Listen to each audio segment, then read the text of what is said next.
Meeting is being recorded. You have to bear with me. I got a little bit of background noise, so I'm probably going to stay muted for quite a bit. But hey, everyone. Hello. Oh,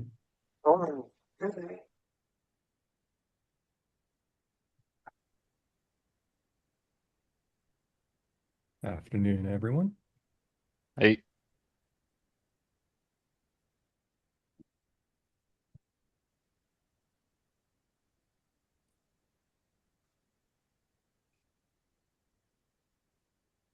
we have a growing group, but let's just give it a minute or two. We were expecting some other folks.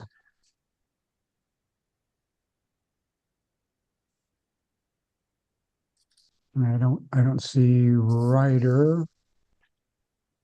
He had said he would join just Yeah, a we few should minutes. we should have a pretty good turnout. I don't know why they're not here yet, but I do know that everybody's planning on coming. So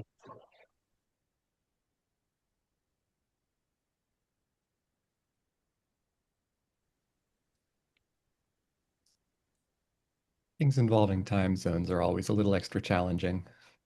Yes, they are. So a little bit why I sent a message out to remind everyone. We're getting yeah, feedback reports that on East Coast. we might have to have folks muted until they are speaking.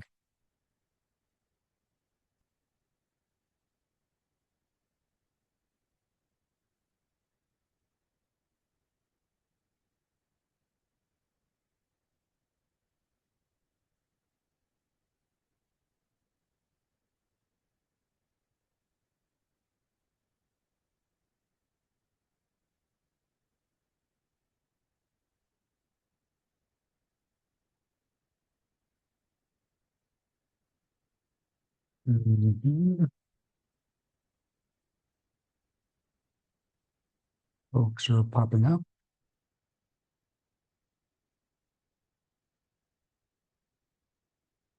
I hate to start without Ryder because he's the one that arranged the time. Yeah, we're checking with him now to see if he'll make it. Okay. we should definitely wait for him. Yeah, I think so.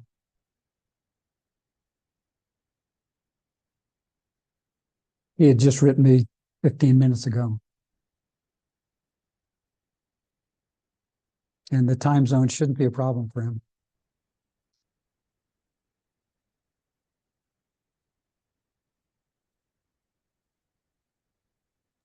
I actually joined an hour early thinking that Arizona was the same as Utah. Forgot about the hour difference. Yeah, we may be sometimes, but we never change here in Arizona. So we kind of don't pay attention to anybody else. And the rest of us are terribly jealous of you. Yeah, Mm, I am. It must be so amazing. It is, well, it's just boring. Look who is coming. Hey, Ryder. Hello, everybody. How's it Hello, going? Ryder. Good. Sorry, I'm a couple minutes late. In very standard fashion, the audio video, very standard fashion. As soon as you try to do this on the weekend, the webcam decides to just cease to exist on your intended machine. So That's right. We voted to wait for you, so you're appreciate it. here, and I see that we've got 13 people. Yeah. And why don't we get started? Because depending on everyone's questions, uh, we could be having some long discussions today. What Ryder and I had talked about was that perhaps a good way to start is to share with everyone some slides that summarize what we had done with the first group of observatories at the site. We called these member observatories, the idea of observatories at CACT has been in the strategic plan since 2009. And it was not until 2021, I think, that we got serious about beginning to construct them and reached out to members to see what kind of interest there was. While we were reaching out, we were still exploring what the structure would be and legally could be, and what the manner of construction would be. And I think it'll be helpful for you to see what we ended up with and the pitch that we made to that group, because if we do something similar to what we did back when these were finished in 2003, it will be easier for this group to get some observatories constructed. If we stray, which we may stray, maybe some good reasons to do so, we'll see as we talk through it. It'll just take more time. But I have to say that everyone who becomes involved is going to need to have some patience, because this is a member-run effort. And you will be able to go as fast as everyone else in the group goes, and as fast as the county will allow. And this is a rural county who we've gotten to know very well, but to get things done in the county, because the resources are spread over so many square miles, it is sometimes difficult to schedule things like you would if you're, living in a metropolitan area. So just be aware of that. So I am Ed Foley. I am the president of TAAA. At the time that those first observatories were put together, I had a series of roles with the group. John Kalis was the construction manager and carried most of the water for that project. And John is joining us this afternoon. So he'll have some insights into some of the struggles that we had bringing this to fruition. And the other member was Bob Reynolds, who was our secretary at the time. And Bob has some strong accounting background, some strong legal background, and he was important to helping to put together the structure of the leases and how ultimately these were structured. So we could, with John and I, at least give you a little bit of insight into the kinds of things that we were doing. Any initial comments before we get started looking at that old project? Gary? None from me. Yeah, I'm interested to jump in. Okay, well, we'll do that. And also wanted to briefly say thank you for organizing and putting together all of this. It's super awesome to be able to have some like wisdom to help along this process. It's really interesting, and I'm excited. Well, I appreciate that thought. This is what we do as an organization. We try and help our members realize their astronomical dreams. So let's see here. Can you see that presentation? Yes. We can Okay. see not the slideshow, but we see your Yeah, PowerPoint window. I am curious why the slideshow will not start in this. Do you have two No. monitors? I do have two monitors, but it has always started in the past. Oh, let me see here. Do you see a full screen? Yes, No. you're sharing your full screen. Okay. All right. Well, interesting. Okay.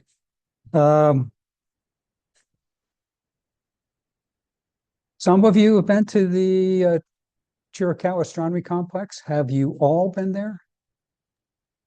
Not yet, hoping to this fall. Okay, show of hands. How many have not been? Okay, okay, so I a have good not been there number. yet. Okay. Uh, I'm a brand new member, so I haven't been anywhere yet. okay, well, needless to say, it's a pretty special place. Uh,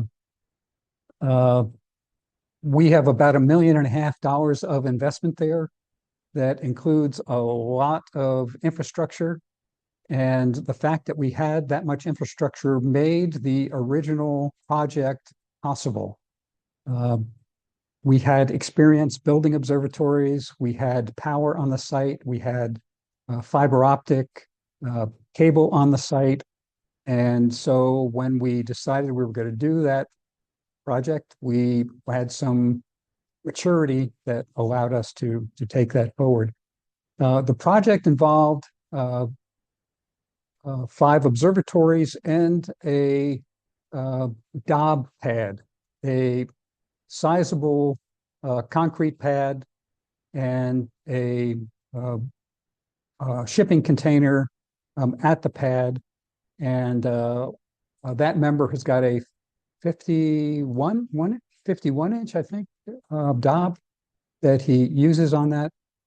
So it's And, 41. 41, okay. Boy, and the fish was this big, yeah.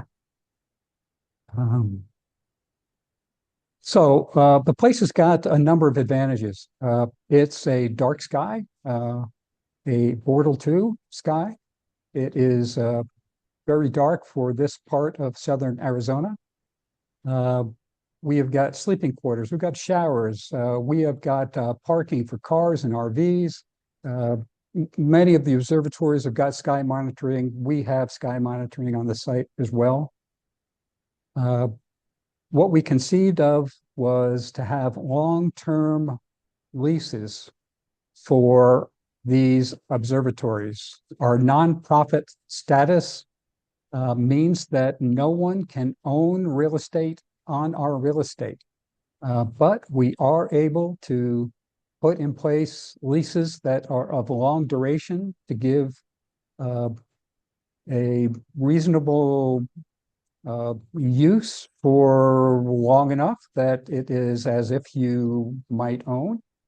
And that is the structure we'll talk about as we go through this. The project then and the project now will be managed by members and overseen by TAAA. Our site, that CAC site, we call the Chiricahua Astronomy Complex, we call it CAC. And that is run by a team. It's a team of, oh gosh, maybe 10 people now, Don. It's a pretty sizable team that manages all sorts of aspects of the site, from the infrastructure to training to operating the observatories and so on. So that team knows the ins and outs of the place, and anything that we're going to do there, TAAA looks first to the CAC. We call it the CAC SPG. They are that management group, and this proposal will first be vetted by that group and then by the board. Jim Knoll, who is joining us today from the Grand Canyon Star Party, is the director of the CAC site, and those folks that run the site report to Jim. This is a fairly recent shot of the site. For those of you who know it, can you see my cursor doing a little circle around an observatory? No. No Okay, cursor. Yeah. okay. On the right-hand side of the screen are 5 little buildings, and those buildings are the member observatories. Behind them, uh, to the uh, to the east of them, you'll see the Dobb pad with its container. So that original project is those observatories and the Dobb container. And in the foreground, you can see is the RV parking area. We have parking for 7 RVs there. The observatories each have parking next to each observatory. I'll just tell you, for those who haven't been down there, what the rest of the site is all about. To the far left, there are 2 large buildings. Those buildings are our sleeping rooms. We have got 10 rooms that can be reserved by members. They reserve for about $30 a night. And each of those rooms has a bunk bed in it. And some of the rooms have got a bunk bed and a single bed. It is fairly popular when the weather is good, and members can go online and reserve those in advance. Beyond them, further to the east, you'll see another roll-off observatory. That's our DFM 0.8 meter observatory.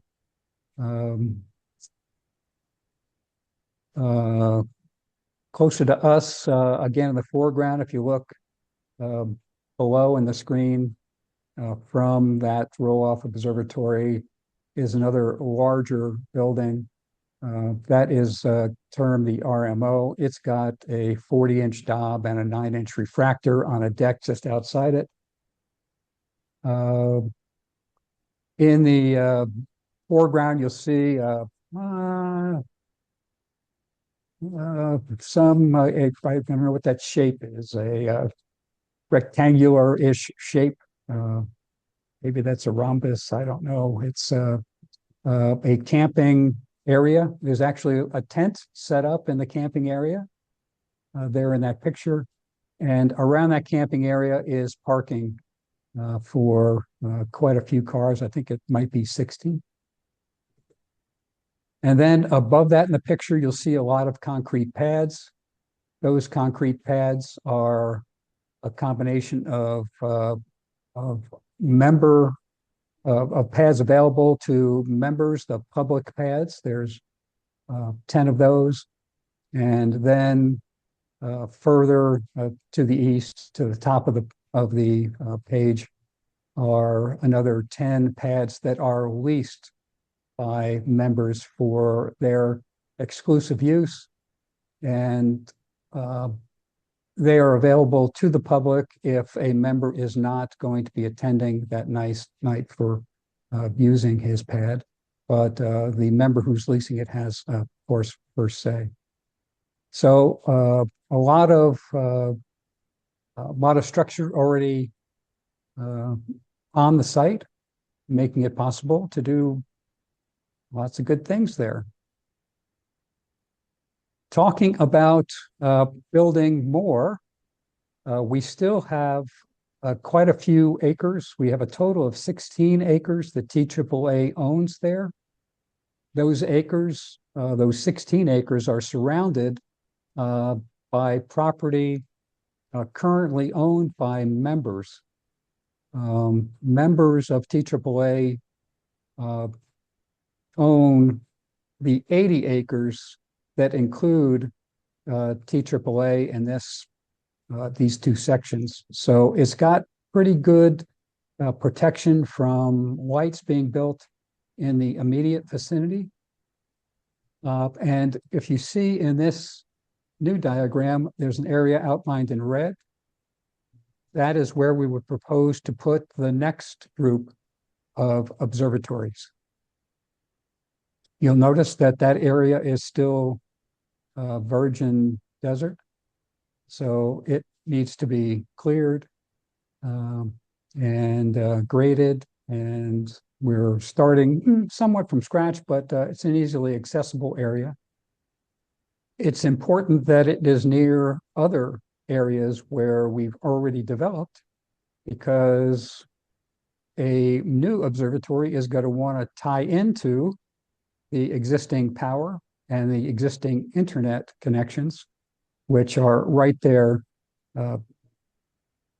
between those observatories you see and that RV. There's a series of little boxes there that are the utilities. So they're easily accessible by a trench going through the current Member Observatory area. And that'll cut down on the cost to build the new observatories. This is an overall diagram of the site, and you'll see that CAC is a 16-acre octagon. We have quite a bit of property still that can be developed. There is also an area that we have set aside that we don't intend to develop. You'll see that undisturbed area there at the bottom of the octagon.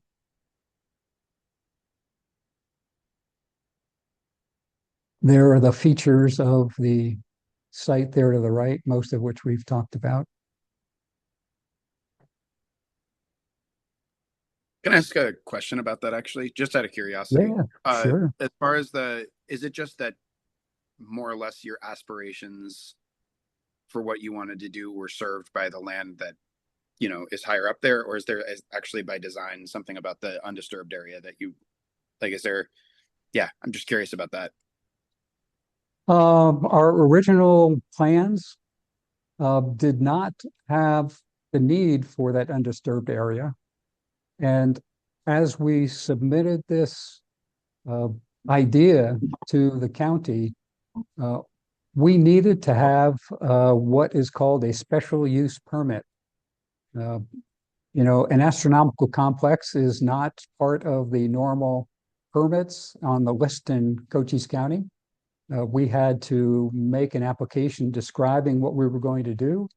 We had to have public hearings about the plans. And as part of that initial submittal, we agreed to set aside those acres. And John, you can maybe give a little bit of the political insights into why we thought that was important, but that's what we did. Yeah, we didn't want to overwhelm the county supervisors, commissioners, and the particularly the neighbors surrounding this property. And we had to, you know, by procedure, we had to contact all of the adjacent properties around this proposed complex and advise them of what we were doing or planning to do, and soliciting their inputs. And actually, we were kind of surprised that everyone around the site, all the surrounding properties, were against our proceeding with this complex. And it was because they really didn't understand what we were doing. We attempted to tell them in a letter, and you know, most people were fearful and concerned with something unknown going in adjacent to them, and it's not surprising that most of the people were against it. And so we didn't want to make this project overwhelming, and we knew that we didn't need, at the time, we didn't need all 16 acres. So we presented the development that we were planning on, which actually probably was only about maybe 5 to 6 acres of initial development. So we left that lower 5 acres as undisturbed, but understanding that when and if we wanted to use it, we would have the ability to petition the county and continue to expand, assuming that at some point the neighbors would calm down and they would accept us, after a few years. And that's exactly what's happened. Have the neighbors relaxed any? Oh, yeah. Okay. Yeah. That's good. No, the overall shock. And we haven't heard any more about it. We've been very good neighbors. The county is very pleased with what we've done and how we've handled the situation and the neighbors and whatnot. No complaints, no issues. So now I'm sure if we ask the county for us to go in and start using some of that undisturbed area, I don't believe there would be any concerns. But at the time we were doing this, it was a shock to the community there.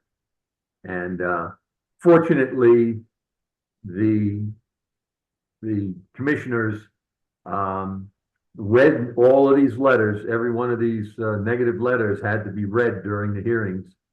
And much of the complaints by the neighbors were kind of silly and really unconsequential. So the commissioners saw through that smoke and they unanimously approved us at the end of the hearing. Now you'll see that we've developed, well, let's say maybe a little over a third of the property. This is over 17 years. So it takes time, and we've marched from transformer to transformer, and to develop the site. We've been thoughtful and followed the original plan pretty well, but it takes time, and I think we've still got plenty of room to grow and do what we want to do there. So so far so good. Any other questions about the site? No? Okay. I have a question actually. Okay.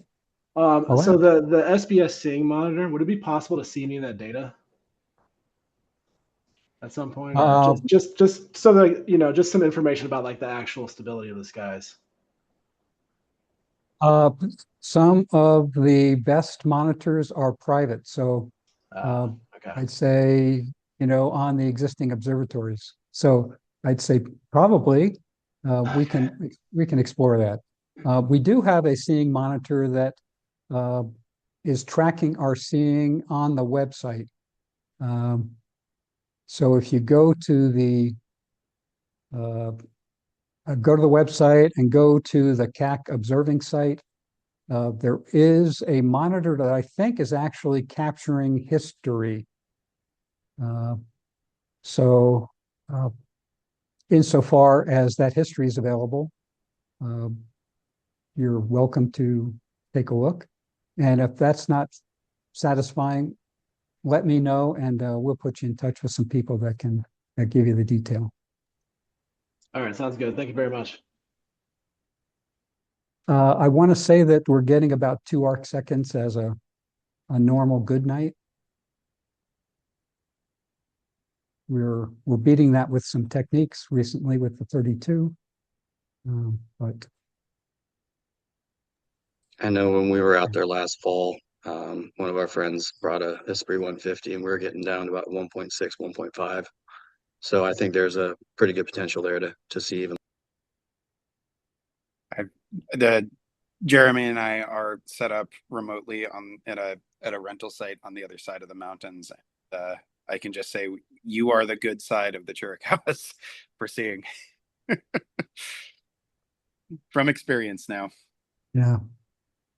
Very true. In the past, we've done SQM readings. Quite a few of our members have the small handheld device, and we regularly get 2175 to 2185 at the site. So it's fairly good. I might be able to add a little to that, Ed, if that's all right. Sure. Yeah, John just mentioned the SQM readings. That's exactly correct. That was one of the earliest things we did in evaluating the site before we even went into the acquisition phase, was to go out and measure a sky quality meter with a unihedron, and it was about 21.85, as I recall. It's also very close to being horizon to horizon dark, which is incredibly difficult to find anywhere. And you do see some sky glow from nearby cities, but it's about as dark as you're going to find, probably. On the full disclosure side of things, it is not too far out of the foothills of the Chiricahua Mountains. And sometimes, if you're familiar with how observing conditions, especially for imagers, can be affected by air currents rolling off of the mountains, you do see throughout the night some changes in the seeing conditions. And that's just inevitable from being close to a mountain range, and it's not necessarily predictable on whether that, it's not like it starts out and improves over the night necessarily. It could be different from night to night. If you guys are on a site on the other side of the mountain, you probably see similar effects. Yeah, so that's all I really wanted to mention. It's helpful. Have you I have mostly at this point done enough talking myself back from worrying too much about it, but I know that there is that mining operation on the New Mexico side that is trying to start exercising some initial exploration. I'm assuming we're far enough away from that it's maybe just going to add a new isolated glow on the horizon and not necessarily completely dash things. I also know it's probably many years out, but just thinking about committing to a decade, I'm just thinking about, have you been losing much sleep about this on your end? No. There's been very little discussion other than some of our members do have property in Portal and have scopes on the New Mexico side, and they're knocking it around. But in terms of on our side, I don't know of anybody that has it on their radar. I would, well, there's a few things that I can mention there. One being that I think it is fairly far away from CAC. I personally don't, I don't see a major impact. But in addition to that, the Dark Sky International organization is, really got its roots in Tucson and Southern Arizona. There's a strong organization that monitors and lobbies for light pollution type things, and they just did our general meeting, was from them. And one of the things he mentioned was that modern mines are really not what they used to be in terms of light pollution, and they've tried to work with mining operations. And he said, I'm only kind of secondhand repeating what he said, but there is a mining operation that's being developed close to Tucson, and his opinion was that the lighting impact from that mining operation is really fairly minimal unless you're right there. And I would expect probably a similar situation, but you never know. It's a real threat anywhere. We're not far from Mexico at CAC, and in Mexico we'd have absolutely no influence on what they want to do, and there's quite a lot of mining that happens in Mexico. So it kind of all boils down to where do they discover things, and trying to stay on top of what's happening, but it's definitely outside of our control. About how far away is that New Mexico mine going to be? Oh, it's 10 miles, 50 miles? Yeah, something like that. Yeah, it's a ways away. Thank you. It's right on top of my observatory, but Oh, sorry. that's all right. And this is why we're having this conversation, or it's one of many reasons. So Okay.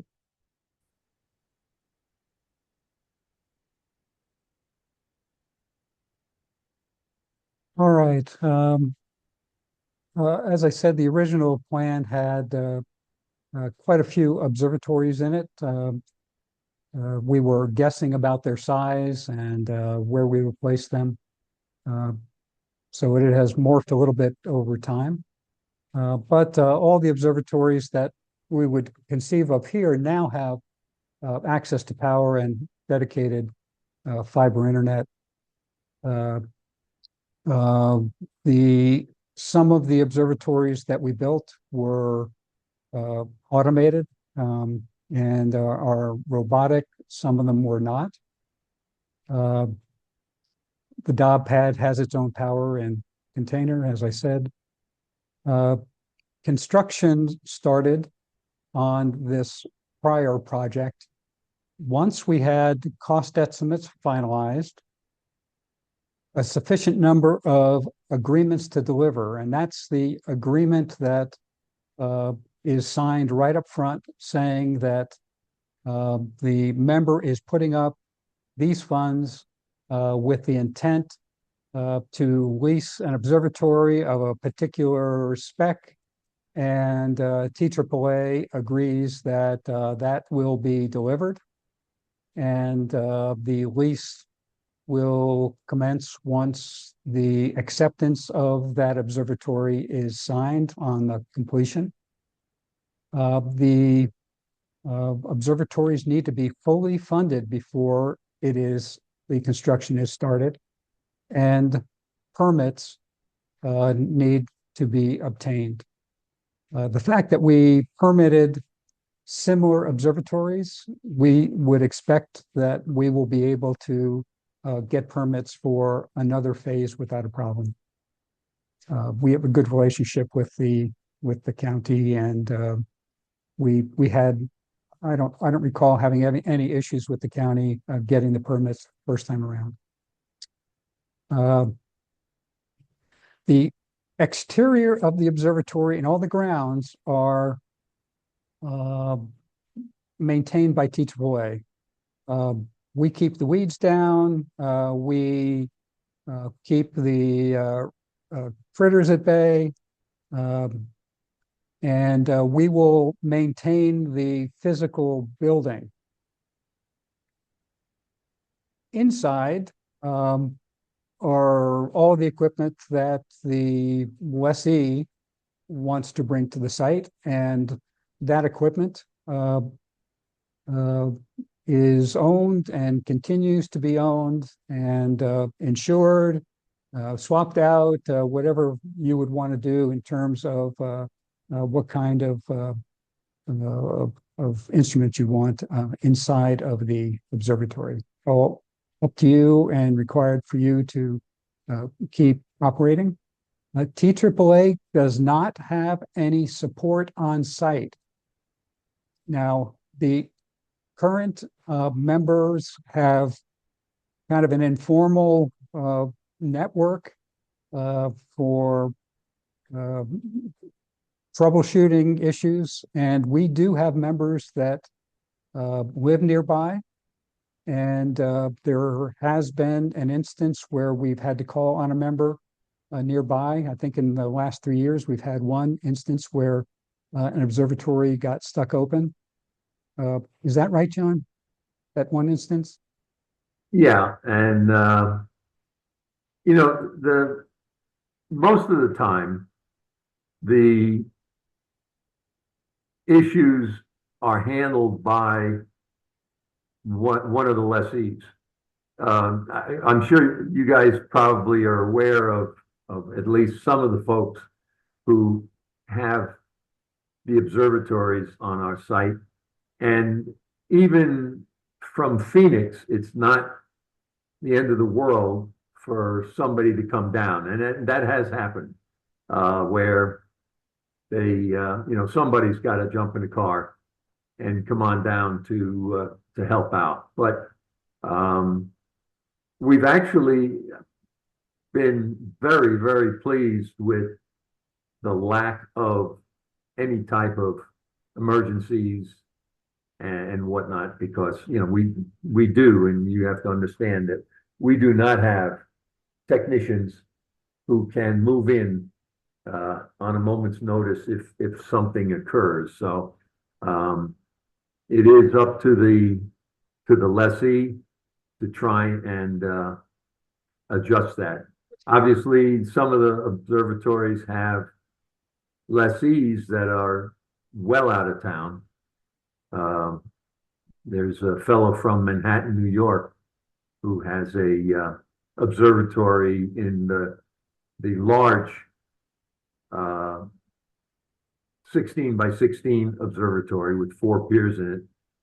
Obviously, he relies on more local people to go in and help. And if we're there, I've actually worked with the fellow from New York, and I'm not a technician or any kind of an expert in the electronics, but I can certainly plug and unplug a selected wire, or do things over the phone, which I've done before.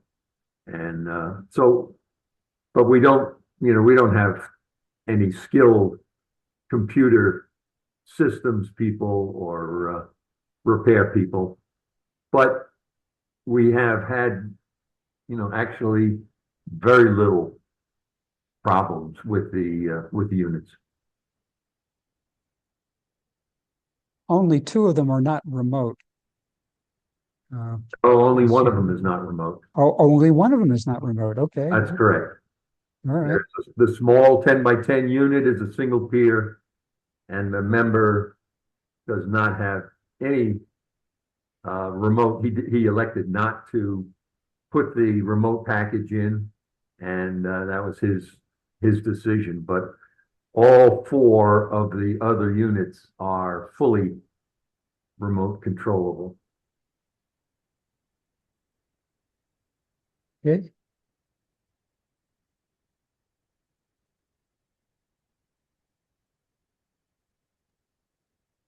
I guess I have a quick question that follows along suit.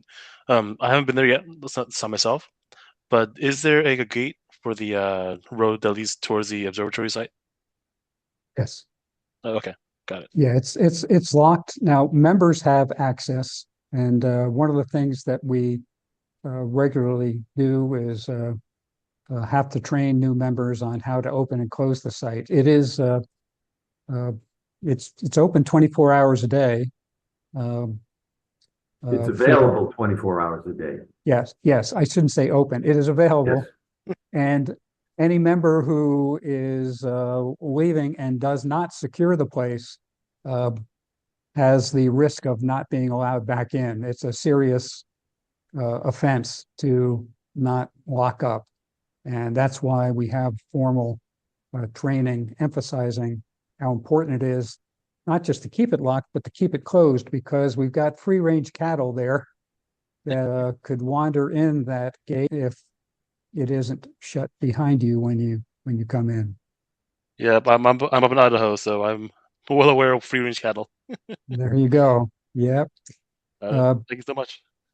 We also have surveillance on the site, and it's one of the things that some members, I'm sure, avail themselves of to keep an eye on their observatories. There are cameras that have got pretty good coverage, so we can watch the gate and see that it's open or closed, and see who was going in and out, as well as people generally operating, moving about the site.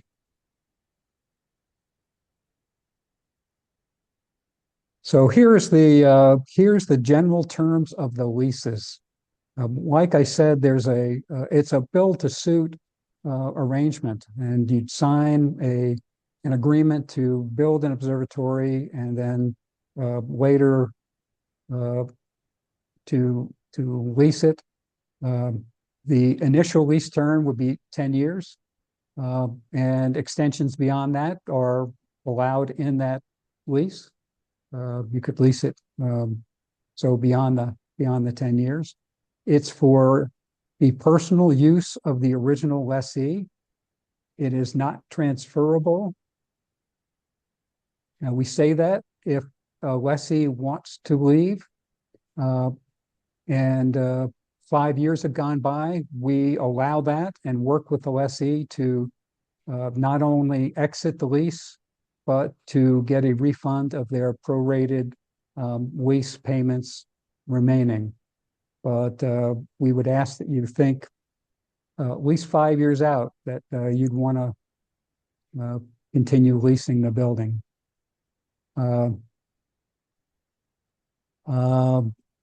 The design of the observatory, we had a number of various options, but the basic observatory design, as you could have seen from the initial pictures, was a pretty time-tested, straightforward design from a company called Backyard Observatories. We scaled theirs up and down with, I'd say, one major change, and that is that the rails on which the roof open onto, instead of being wood, we had observed in other of their the observatories they had constructed. And there's 2 observatories they had constructed just across from CAC, about, it might be 3 or 4 miles from CAC. They were wood, and wood over time does not keep true. And so those rails are steel. We've used that design throughout the site, and we have had one observatory that is now, how old is the Wally Rogers? Could it be? Built in 2014. 2014, so 12 years and still runs true.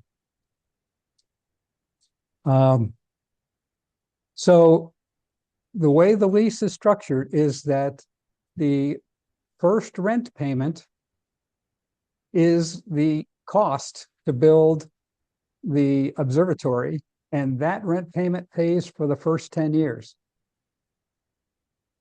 And we collect upfront what we think is going to be the initial cost based on the estimates that we all get in terms of contractors and so on.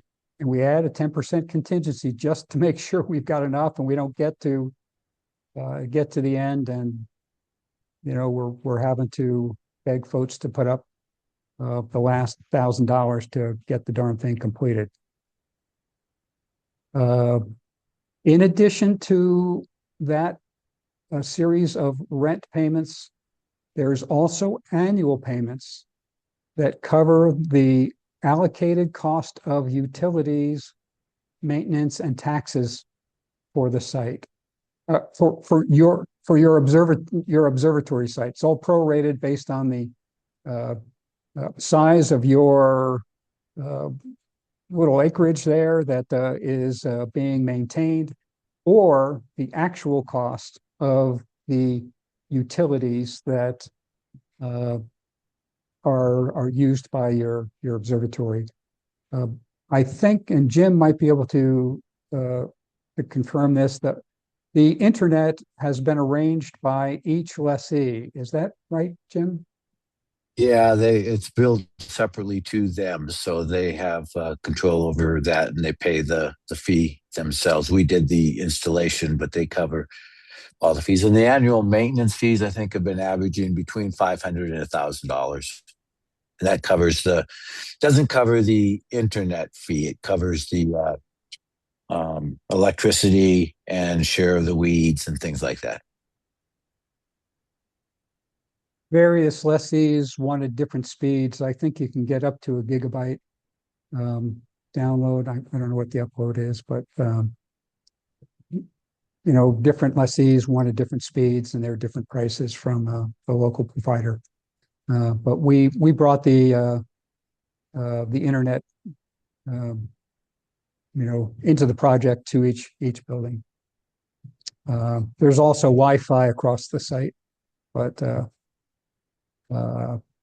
if you're going to be operating the building and uploading images, you probably want a dedicated line. The lessees are responsible for insurance for the interior for your own equipment. We cover the building itself as part of our insurance coverage for the whole site. The leases run, as I say, for 10 years. So they run to the expiration of the lease itself, to when a lessee may voluntarily want to terminate upon death of a lessee, or failure to retain your TAAA membership. These are member observatories, so we require that you remain a TAAA member. So currently, it costs you about $30 a year. You need to pay your annual fees, or you could be subject to cancellation of your lease. And you need to follow the CAC rules. There are page of rules you can see on the site to keep the site, basically keep it safe and protect the site for all members. If the lease is terminated, if it's in the first 5 years, there's no reimbursement of your lease payment. So you want to go for at least 5 years. But then for years 6 through the end, if you terminate after 5 years, you get reimbursement of half of your lease fee. That's half of the cost. And then it goes down, to the end of the lease. There's other language around this. The lease is quite lengthy, and as you get to the point where you're serious, we'll go through all the documents to make sure you'd be comfortable with what the arrangement is. TAAA is responsible for interfacing with the county and making arrangements for some of those initial relationships that are going to be required to get the thing up and running. And of course, once the lease expires, you need to remove your equipment. Now, here are some issues related to the project itself. The project needs one point of contact to manage the project. It is a member-managed project.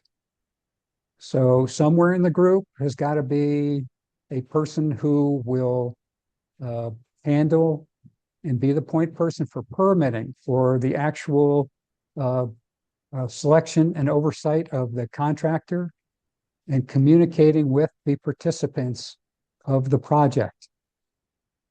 Now, we have a lot of experience with members who have done work at the site, and we will do our best to help to guide this.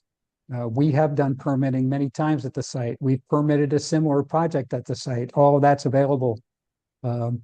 We have selected contractors, and it's a challenge in Cochise County to get contractors. It's a big geographic area covered by a handful of contractors. We do have some contractors, like for welding. The fellow that has done the welding for our 32-inch observatory was excellent. And a young fellow, I would say he'd be my first choice for getting back on the site to do the rails and so on. We've got a electrical contractor we've used for much of the site and so on. So there's lots of advice and support we can give. But we need a member to coordinate the collection of the funds and tracking of the expenses. Now, the funds would be held by TAAA, by our treasurer. The group could have access to viewing those funds. We have in the past segregated the funds, but you're going to want to know, well, where is the project? How far along are we? How much have we spent? Do we have enough? Are we running over? And when folks are remote, they need communication. So that is a very important role for someone to carry for the group. There's got to be a member who will collect the observatory details. Everybody's going to want their peers in a different place, and there's a number of other features of the observatory that might vary from one to another. You'll have to decide how you want to arrange to have these observatories built. We've built up to a 16 by 16. Over that, we would be reluctant to encourage anything over that unless you go to a steel building like we've done for the 0.8 meter.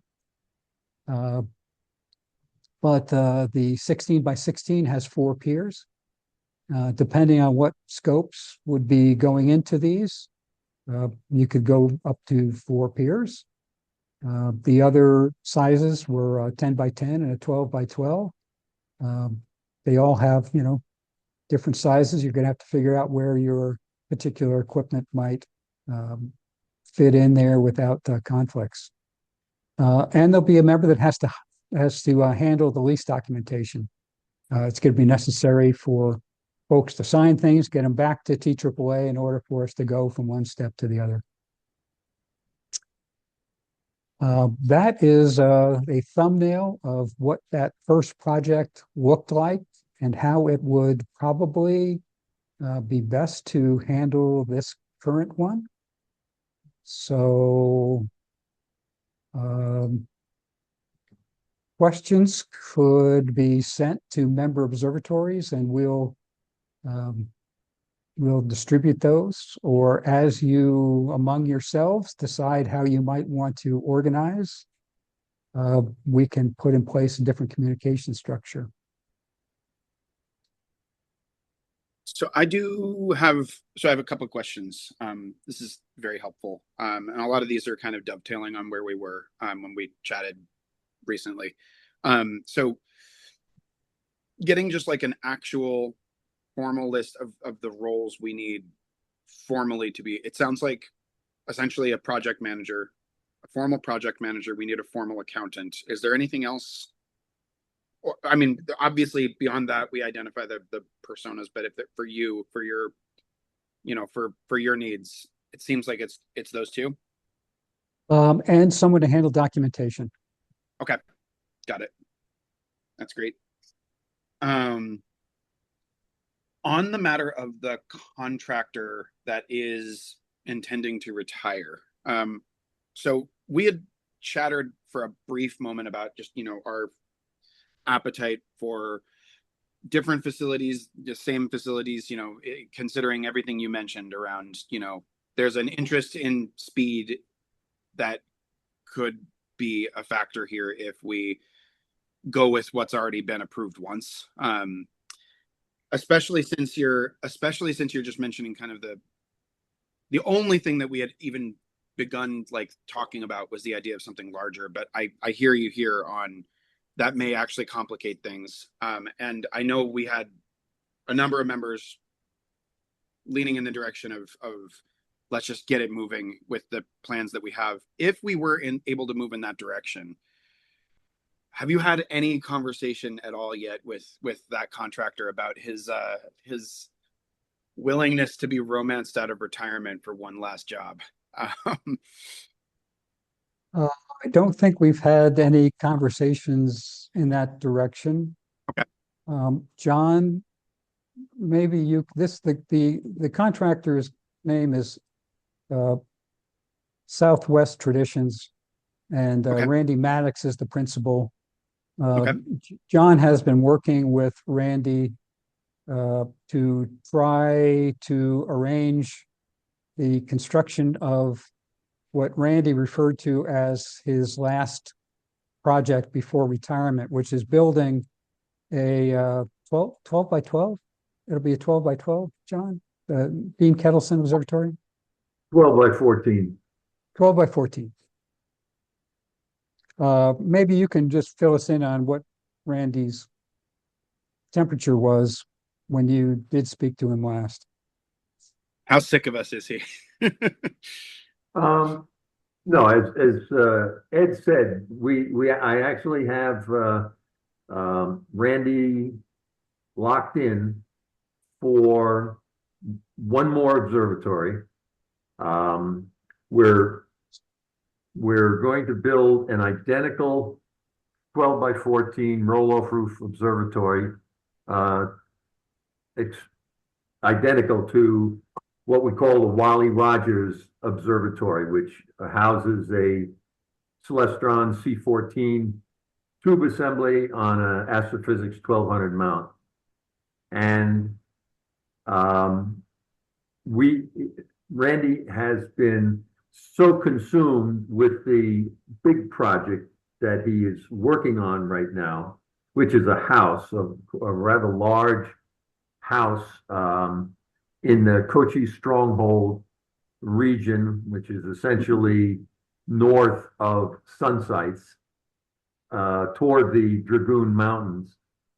And that project has a lot of changes and whatnot. The client keeps changing the requirements, and Randy has had some difficulty in finalizing his portion of that construction project so he could get back to our CAC site and work on the last observatory that we want him to work on. Now, to your question about have we had discussions with him?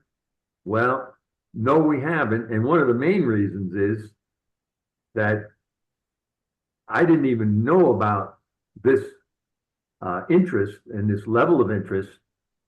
I bet you it was only a month ago that I actually heard about it. So, no, we haven't talked to Randy, but we think we're getting close to him being able to come back over to the CAC site and start on the observatory. So obviously, we can talk to him to see what his current state of mind is. But we suspect that he could be very close to hanging it up, and it would be unfortunate because he's done this project for us. He knows exactly what it requires, and so there's a lot of advantage to obviously retaining him and not having to train another contractor to perform this same tasks that Randy has already done. So that would be our very obvious hope. It would be if we can kind of sweeten it with there's some money in it for you. There's a big build here. But I totally understand if he's done, he's done. But I'd love to. That obviously just that changes timelines, and it reduces any of our anxieties of cost creep, and there's a lot of opportunity there with somebody who knows the site and the product. So Right. would love you to leverage that, if you're able to leverage your existing relationship with them rather than just some gang of strangers, to at least broach that'd be great. Well, the first question is, what is this project? Exactly. Is it one observatory? If so, how big? Is it 2 observatories? If so, how big? Yeah. Is it 5? So you as a group Yep. have to decide who is interested. And if they're interested, what are you interested in? Yep. And the quicker that could happen. Now, Randy was indicating maybe July, John, that he could start the Wally Rogers. Yeah. So Yeah, it's been postponed for probably 3 or 4 months now. He's had to keep pushing it back and pushing it back because he's got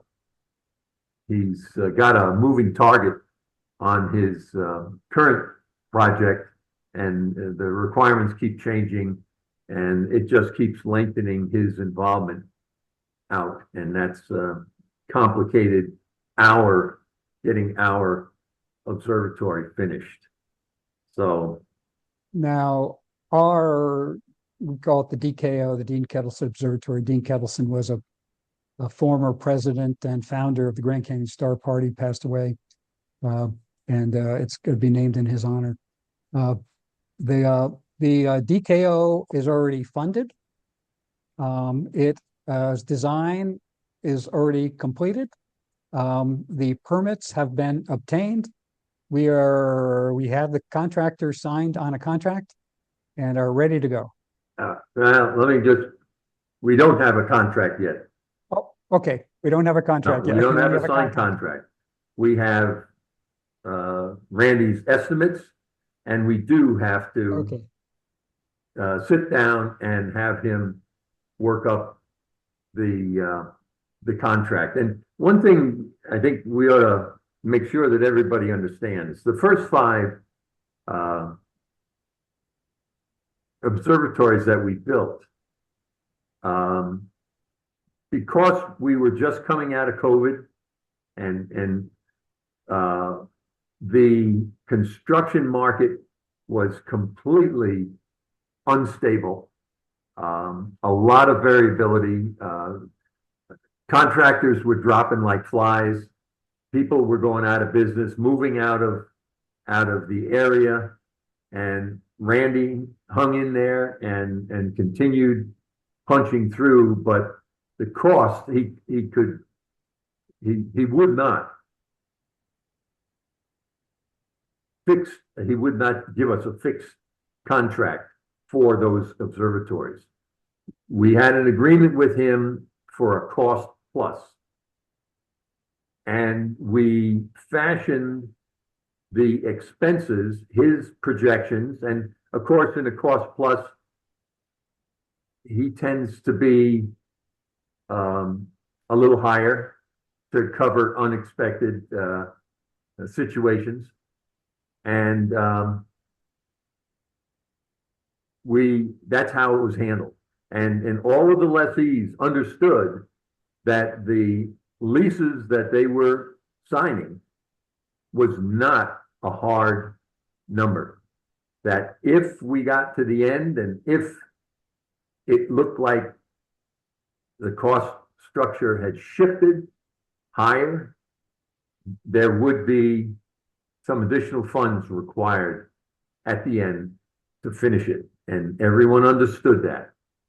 So this would be no different right now. Now, saying that, I can tell you that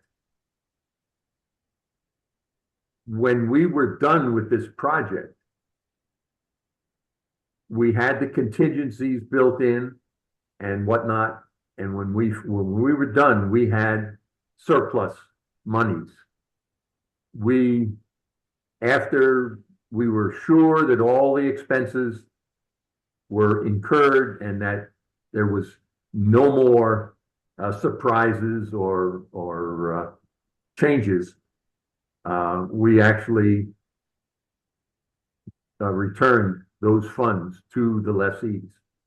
And, depending on the size of the observatory and whatnot, the cost of the observatory, we prorated the returns. And, some of the folks got, thousands of dollars back. And we would expect to do the same here. We cover it with a cost plus. We hopefully get accurate enough estimates to cover everything by the time we were done. And if there's surplus, there would be monies returned. So, but it is cost plus basis, so you have to understand that. Mm-hmm.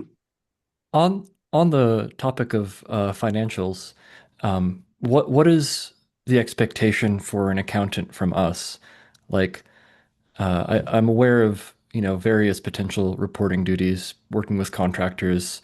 I know that you have your treasurer. What would be the expectation on our side, and would you expect certain credentials for an accountant? Like to try and figure out what skill sets you'd expect and what reports you'd expect, so that we can try and nominate an individual that would be a good fit for that. Someone who would satisfy the group, I think, is the bottom line. The person who handled this the first time was our corporate secretary. He is good with numbers. He's not an accountant.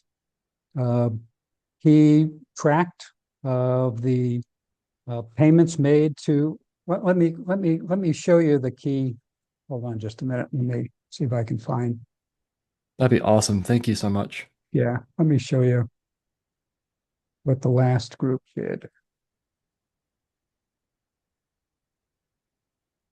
It's important for your comfort that you know that the numbers are being reported with no surprises.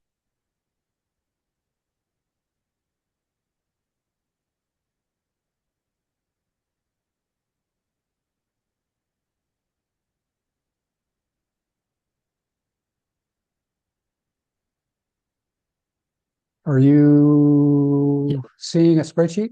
Yep. Just Okay. perusing, looking at the details. This is cool. Let me get all the details on there for you. Is that too small? No, that works just fine on my screen at least. All right.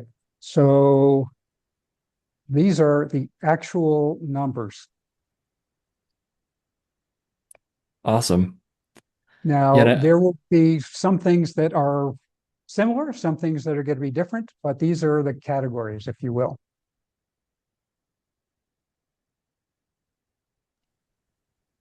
and I see the refund on the bottom there too. That's Yeah. that's really cool to hear about that.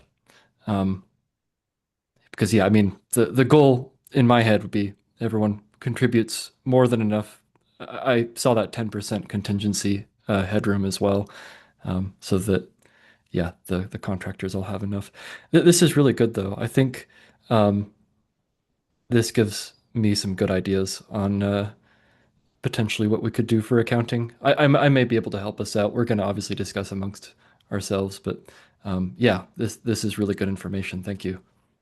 So the way that the funding happens, the funds come to TAAA, our treasurer deposits them in the bank. And if your accountant, if you will, gets a bill from the contractor. They will vet the bill, and the Randy would submit, or the contractor that you select will submit. Okay, we had labor of so many hours. This is what it cost. Here is that cost plus. What was the markup, John, from Randy the first time around? Well, actually, I don't know exactly. I mean, he came out with his estimates for each of these size observatories, and he did this on his own. I was not sitting beside him and working with him, guiding him, or conversing with him. And so his estimates had some meat in them, so that he felt comfortable, and when we were done and signed the contract, Randy was fairly confident that his numbers were reasonable. And in fact, when we added the 10% and whatnot, and then at the end we had the surpluses, and we were able to turn back and refund. We felt that his estimates were remarkably close, and that's why we wound up with the surplus and the refund. But I don't exactly know. Randy never told me a factor that he was putting in. Obviously, we did contingency. Yeah, we did have a factor. The most recent observatory we did an 18 by 24, a steel structure that Randy also constructed for us. And his uplift was 15%. So he would submit his invoice from a subcontractor, he'd add 15%, give it to us, and our treasurer would then issue a check, usually directly to Randy, or Randy would direct to a subcontractor that the payment go to them. But all of those expenses were then tracked by the project accountant, and he would be communicating regularly with the lessee group. And he used this spreadsheet pretty much throughout the project. And did you say that you had a design in flight or pending completion of a steel building of not necessarily exactly the same size, but the same neighborhood of size? It would be interesting to see how that compares, both in terms of total cost and also because it's more recent to this. Well, I'd say, unfortunately, it isn't a good comparison. Okay. We could, I'd be happy to share it, but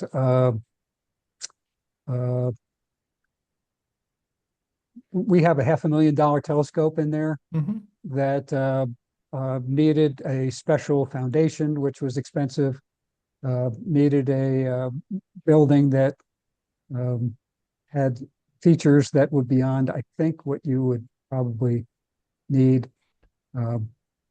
And well, it was a lot more expensive. Understood. No, the reason I bring it up is just because, the existing one, the backyard observatories design, it's fine. It's a solid design.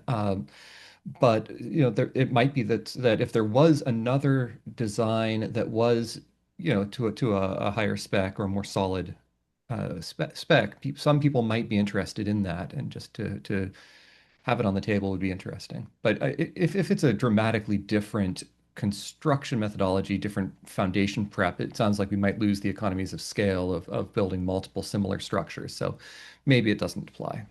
If we had time, I think it would be interesting to explore that because the firm that produced that building, that steel structure, it was stamped. They went from CAD/CAM design to spitting out steel structures, and it was delivered in sections. There's kind of a prefab steel assembly from a manufacturer in Cochise County. And if there were going to be multiple observatories of that design, I'd say, wow, that would be worth exploring. But unfortunately, the building, if you just want to compare cost, the building we have needed so many special treatments because of its size for that telescope. I don't think it's directly comparable. If you want to do something quickly to be able to convince Randy Maddox and Southwest Traditions that they should take on 2 or 3 or more observatories kind of at the same time as the DKO, I'm not sure you've got time for that. We'll go any direction. If a new contractor needed to be found, we help you do that. But it's a process. Yeah. And getting them to the site, getting them familiar with the site. I mean, these observatories are not complicated construction. I mean, they're big sheds that have a roof that rolls off, and the roof that rolls off is a little different, but it's not any special carpentry to be able to execute those. When we started the Member Observatories project, one of the things that we were very interested in was not having different designs of observatories in the project. We wanted consistency, we wanted repeatability, and I think there's economies trying to maintain that standardization, but when you start, picking observatories, we absolutely did not want lessees to go online and start picking this observatory or that observatory or clamshells or, because we did not want multiple designs. So I don't know. I have a lot of concern over starting to branch out into steel units. We did look at steel units, and there was at least one outfit that we found that looked interesting. And by the time we were done investigating it, it was prohibitively expensive. I mean, prohibitively expensive. So, yeah, there are designs out there, but we were, now I don't know if that changes, Ed, but I certainly would be very leery about going in with multiple designs. It's a matter of, it is a matter of time and money. You've got an observatory design that can get permitted very quickly if we use scaling up or down these existing member observatories. I think talking among ourselves, I think that's kind of we're really, I think, leaning towards like a 16 by 16, and I think right now we just counted up, we got 12 people fairly well committed. That's 3 observatories on a known plan. Like I say, your 16 by 16 that we've already seen, and it would match your existing architecture. It would look, like it belongs there. So I think that's the easiest way. That's the best. I agree. Yeah. Yeah, But I only brought it up because there was that discussion of one that it was already in flight more recently of that other design. But again, I think that the existing 16 by 16 scales horizontally as easily as we would need.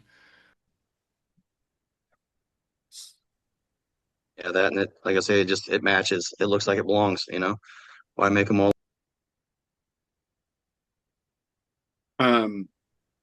I think, yeah, just to reiterate, we, as a known quantity, I think could very easily fill 3 of those 16 squared units.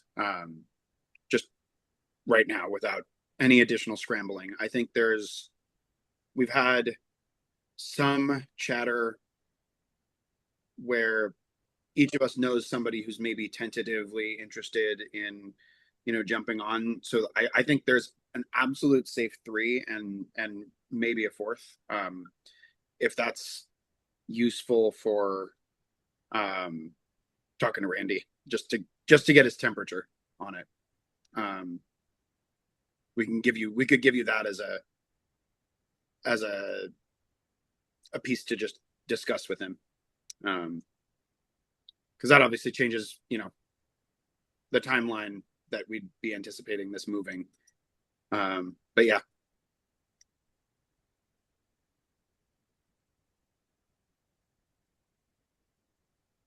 If this group has that kind of interest, I have to say we also will solicit interest from our greater general membership. It's great to have a critical mass, which looks like you represent. It would be incumbent upon us to make sure that every member has an opportunity to put their hand up, and that could help the project. I think we'll plan on doing that. Jim, do you see any reason not to do that beginning with our July newsletter? No, not at all. I think if we're pretty serious about maybe moving forward, I don't think it's premature. We just have to, anybody that's interested, we just want to make sure that they understand that it is still in the very beginning phase, because, if you can't find a contractor, all bets are off. Right. I am this is Toby Patton here. I'm brand spanking new. And I like the idea of the 16 by 16 with 4 people. I guess that's 4 owners or lessees in each building, and I like that idea myself very much. Well, that I think that simplifies things to a certain degree. Obviously there's a lot of question marks ahead of us, but yeah, I would really appreciate you reaching out to the greater club and broaching it with Randy to see how realistic that's possible for us jumping on his existing capacity. I just want to mention, I don't know that we officially mentioned it yet, but I just do want to call out that our group has been allocating our funds. So if theoretically, let's say we were to run this fall, I think basically that whole group has the funds allocated in some fashion. Yep, that's true.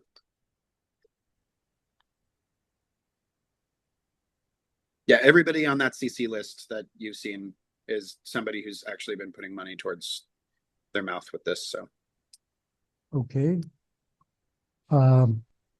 that's good. Ryder had asked me, based on the cost of these observatories when we did them, this was 2003 that they were completed. What do I think they're going to cost? I said more. We will not know until we ask what an estimate is. But just think about how much everything else costs. And now you cannot. Part of the problem is that this is a project in a remote area. So everything costs more when you are, 30 miles from a lumber yard, and the electrical contractor has to come 20 miles. And this is what it costs. If you were going to build on your own land in Cochise County, you won't be able to do it for less than this. Uh, it's a challenge, but it could pay off with some equipment under some pretty good skies. Let me also be, I tried to talk Ryder out of this whole thing a week ago, and he was tough to convince otherwise. Also consider, though, if you are in a lease and you've got 4 lessees, and all 4 lessees don't want to exit 5 years from now, you're kind of stuck. We'll have to find another lessee who is going to step into your shoes, because a single lessee dropping out of the 4-member lease doesn't mean it's terminated. And we would need to find then someone who would step into your shoes and pay the remaining 5 years of the lease for you to get your refund. So just to keep in mind. I do think that your structure on that, does eliminate a fair amount of risk. Like the money is sunk from the moment we start. And, anybody who's trying to quit is chasing a refund rather than dropping out and leaving the rest of us with the bill. So, that's actually quite attractive in like a risk mitigation perspective, which I'm sure is part of what you thought about when you structured it this way. You get the money up front and we don't all have to go to collections for anybody. Yes, we're not that kind of organization. Exactly. We want everybody to agree. We got something in place that everybody likes, and yep, we are off and running. Yep. And as I mentioned, I mean, there's also beyond just the roles that we just have mentioned here for project management purposes. This is a fairly technical crowd that you're talking to here, with a lot of floating skills in IT and networking and automation, and just because of our day jobs. So, there's also not a ton of sweat there on us thinking about how we would work out those pieces as a collective. Well, we would need to talk about the automation part and see what you guys had in mind. All of these observatories were automated by the same contractor using the same equipment. And there are a number of considerations there. Sure. So that's going to be an important feature. Yeah, and just to clarify on, I think what Ryder is saying is that we have a lot of skills for the software side of things, but for like the hardware automation of the roll-off, for instance, we'd want to do it in the most vanilla, probably exact copy of what already exists. We're mostly talking about building up the network compute and software side of it. Yeah, we could definitely handle the infrastructure and stuff like that. Okay. All right. Well, I would say that this group needs to go away, have some discussions, decide who wants to get in a lease with each other, see if you indeed want to be in a 4x4 configuration in a 16 by 16 inch, or perhaps some of you are independent. You want a little 10 by 10 automated out there. That's fine. Splitting the costs has an advantage, but there's downsides to having roommates. I got a question on that note. I don't know if we really covered it. So if we're doing, 4 peers, 4 people in one building, are we all leasing from you, or is one person subletting to the other 3? And then to add on to that is, like, if one person backs out, do we have the option of buying that person out so we can take over another peer if we wanted to, or is that all going to be handled on your guys' side? Well, between now and when the building is completed, If the members moved around, that would be okay, as long as you got a new member who was willing to step into the shoes of the member that drops out, and those members would have to exchange monies, and we would be in the middle of it because we're holding that fourth member's money. So we'll have to figure out how the new person gets in there, but it's basically a lease with 4 lessees on the lease. You're not leasing a pier, you're leasing that facility, that building. And so as a member might drop out in the future, it is more complicated because he doesn't just drop off of his pier. We have to find, you and we together, and we have to approve whoever would step into his shoes. And he would have to sign the lease. He'd have to accede to the lease instead of someone else. We haven't had that happen after construction yet. So I can't tell you exactly how that normally works because we haven't had anybody drop out. We have had lessees change before construction was complete, which makes it a lot easier. I have Yeah, a I'm just question. thinking like down a couple years down the road. It's probably not anything that's going to happen right away. But 5 years down the road, maybe somebody has to, for some reason something happens. So That's right. but Well, things can happen. I have a question about the 4x4 spot. You've got a 16 by 16 foot observatory with 4 piers. Is there a limit, defined limit for what type of a scope you can put in? For instance, I have a 6-inch refractor on an astrophysics mount.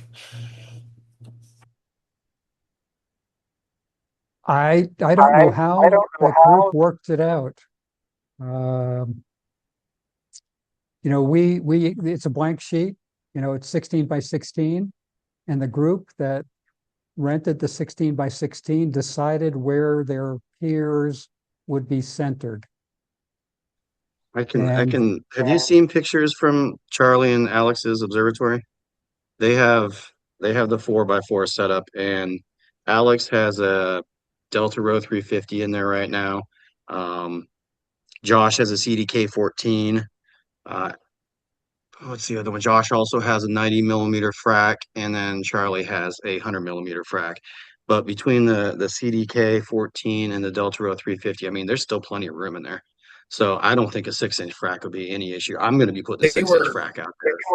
They were even considering at one point, I don't know if they followed through on it, but they were considering throwing like a Rokinon in the middle space between those 4. Yeah, there's enough room to put a tripod between them all, easily. Okay. Yep. They actually even have a workbench in the back of theirs. So Well, I did have hopes of putting in a 12 and a half CDK someday too. So, but I figured my refractor is pretty long. It's an F8. yeah, I think your refractor's gonna be bigger than the CDK when it comes to a footprint. Yeah. For those of you who, haven't been to the site, and obviously have not seen these observatories, certainly I think it would be well worth your time to get with us and schedule a trip down, and we can get you in to look at these observatories, even though they're, essentially privately held. We have a set of emergency keys, and we can access and, look in and check it out. So I think that certainly before you, start allocating significant funds, you may want to just see for yourself. And we can do that. That's not a problem. We can, even if it's a special trip down or a day trip or whatever, or during one of our monthly star parties, whatever works. But we can show you what these things look like. You don't have to just kind of imagine and hope for the best.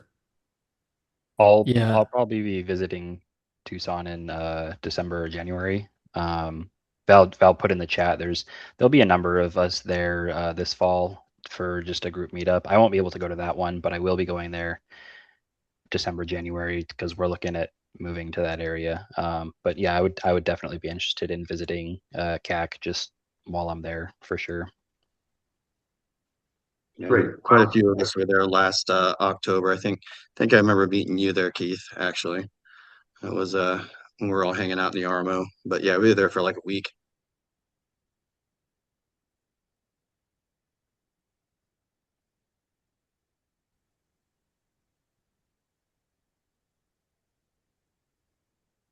Well, it looks like we've got some huddling to do around picking names for you and telling you definitively what it is that we want. But then from that point, I think we'll get back to you as soon as we can, because maybe that can give you at least the opportunity to have a conversation with Randy for us, just to get that piece of intel. Okay. Any other questions from the crew? None for me. Thank you so much. I appreciate your time. Yeah, Very helpful. it's been great. Thank you. Thank Yeah, you. thank you so much for putting together this information. It's amazing. It really was. Okay, is there anything thanks, else everyone. that you would like to see from us? I think we just have some action items to handle and get back to you, but I Okay. personally don't have any other questions right now. Okay. Not at this point. I think the only I think thing so actually much would of be- it hinges on Oh, I'm hinges sorry. on the contract. There were two talking at once. I couldn't hear.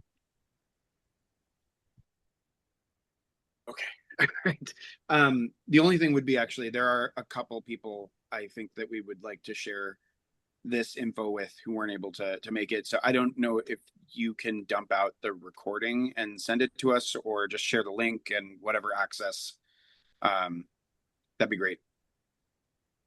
We'll put the link on YouTube and we'll put the Perfect. video on YouTube and send you the link. That's great. Really appreciate it. Okay. Well, I look forward to hearing from you, and it's exciting to think we might have some more observatories. Cheers. It's really good to meet you. Thanks much. You too. Thank you Let's so do it. much. Really appreciate Thanks, it. Ed. Clear skies. All right. See you all later. Bye. Bye now.